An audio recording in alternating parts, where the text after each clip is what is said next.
안녕하세요. 이혼 전문 변호사 안샘물입니다. 이혼의 6가지 쟁점 중 가장 격렬히 다투는 분야가 뭘까요? 바로 재산 분할입니다. 재산 분할에서도 가장 쟁점이 되는 부분이 바로 재산 분할의 대상이 되는지 여부입니다. 재산 분할 대상에서 빠지면 그건 바로 다 내 거기 때문입니다. 퀴즈 한번 드릴게요. 남편이 로또에서 22억을 당첨받았어요. 큰돈이 생기니까 와이프 없이 자유롭게 살고 싶은 마음이 들어 이혼 청구를 했습니다. 재산 분할 대상이 될까요? 실제 있었던 사건인데요.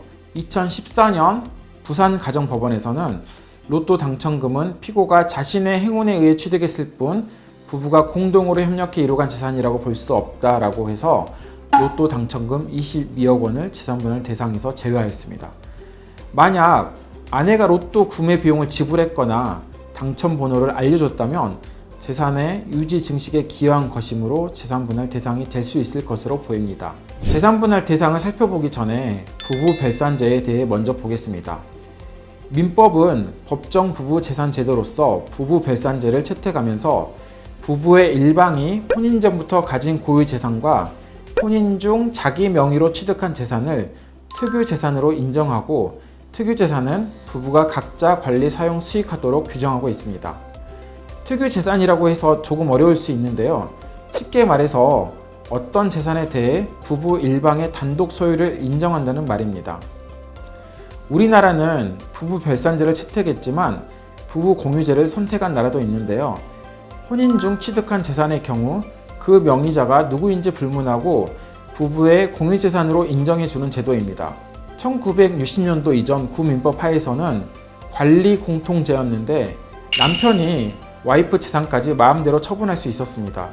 지금 생각하면 말도 안 되죠. 최근에 불경기로 인해 사업을 하다가 파산을 하는 경우가 많은데 와이프 재산이라도 지키기 위해 이혼을 해야 하는지 상담하는 경우가 있습니다. 배우자의 채무, 내가 갚아야 할까요? 라는 단골 질문과 비슷한데요. 이것은 부부 별산제를 이해하지 못한 것으로 부부의 재산은 각자 관리하니까 배우자의 채무 때문에 내 재산이 강제집행 당하는 일은 있을 수 없습니다. 이 점을 악용해서 사업을 하는 남편이 와이프 명의로 모든 재산을 돌려놓고 망하면 나 몰라라 하는 경우가 많습니다. 물론 이런 경우에도 흔히 빨간 딱지 붙인다고 하죠. 배우자가 공동으로 점유하고 있는 유치동산에 압류할 수는 있지만 대부분의 큰 재산은 부동산이라는 점에서 채권자들은 발만 동동 구르는 상황이 많습니다. 부부의 재산을 분리해보면 공유재산과 특유재산으로 구분할 수 있습니다. 쉽게 말하면 아파트를 소유하는 경우 공동명의면 공유재산, 단독명의면 특유재산의 의미입니다. 특유재산은 다시 두 가지로 분류할 수 있는데 첫 번째, 부부의 일방이 혼인 전부터 가진 고유재산, 두 번째, 혼인 중 자기의 명의로 취득한 재산입니다. 민법 830조에서 해석해낼 수 있는 개념은 여기까지인데 재산 분할을 위해서 혼인 중 자기의 명의로 취득한 재산은 다시 첫 번째, 그 취득 근거가 혼인생활과는 전혀 관련이 없이 다른 외부적인 요인으로 인한 경우, 예컨대 상속이나 증여로 취득한 재산과 두 번째, 배우자와 함께 일구었지만 단독 명의로 취득한 재산, 즉 실질적 공유재산으로 나눌 수 있습니다. 부부의 재산을 쉽게 다시 분류를 해볼게요. 첫 번째 공유재산, 특유재산, 두 번째 실질적 공유재산, 세 번째 고유재산, 네 번째 상속 증여로 취득한 재산으로 나누어 볼 수 있습니다. 이 중 재산 분할의 대상은 어떻게 될까요? 민법은 제839조의 제2항에서 특유의 재산이나 공유재산이라는 개념 요소 없이 당사자 쌍방의 협력으로 이룩한 재산을 재산 분할할 수 있다고 규정하고 있습니다. 정답을 먼저 말씀드리면 1번 공유재산, 2번 실질적 공유재산은 분할 대상 재산입니다. 3번 공유재산과 4번 상속증여재산의 경우 실질적 특유재산이라고 하여 분할 대상에 포함시킬지 문제되는데 대법원은 특유재산은 원칙적으로 분할의 대상이 되지 아니하나 재산의 유지 증식에 기여하는 경우 예외적으로 재산 분할의 대상이 될 수 있다고 보고 있습니다. 정리를 해보면 부부 별산제상 공유재산과 실질적 공유재산만 재산 분할 대상이고 실질적 특유재산, 즉 고유재산과 상속증여재산은 법 논리적으로 재산 분할 대상이 아니지만 유지 증식에 기여가 있으면 재산 분할의 대상이 될 수 있습니다.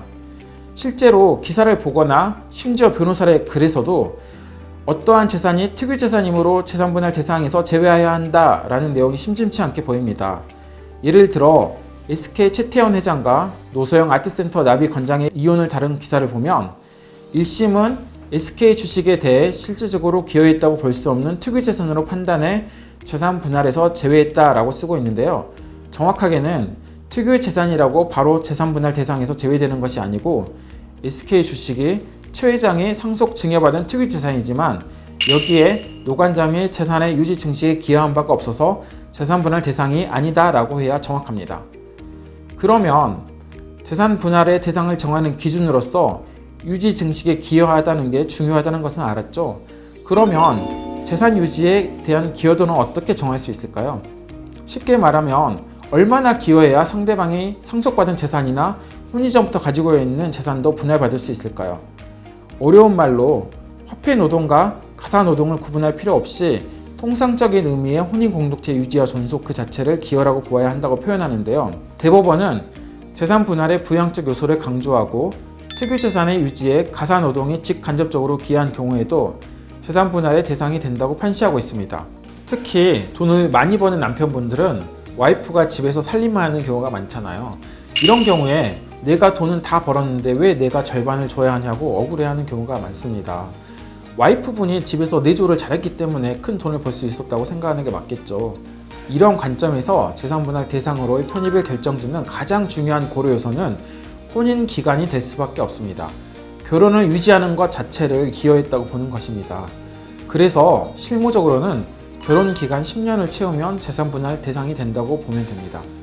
결혼 전에 가져온 고유재산은 결혼 기간만 고려하면 되는데 결혼 후에 상속 증여받은 재산은 그 재산 보유 기간도 10년이 되어야겠죠. 예를 들어서 결혼 7년 차에 아버지가 돌아가셔서 건물을 상속받았는데 결혼 10년 차에 이혼한다고 그 건물의 유지 증식에 기여했다고 재산분할의 대상이 된다고 주장할 수는 없겠죠. 이런 점이 상식이 되어서 어떤 분들은 저 아직 결혼 8년 차라서 당장은 이혼하는 생각은 없고 상담만 받으러 왔어요 라고 얘기하시는 분들이 있습니다. 상대방 고유재산을 분할받으려고 이미 마음이 떠났지만 10년은 채우려고 버티고 있다고 생각하면 좀 씁쓸하죠. 다음 시간에는 재산 분할의 대상이 되는지 문제가 되는 것들을 구체적으로 하나하나 자세히 살펴보겠습니다. 도움이 되셨다면 구독, 좋아요, 알림 설정 부탁드립니다. 감사합니다.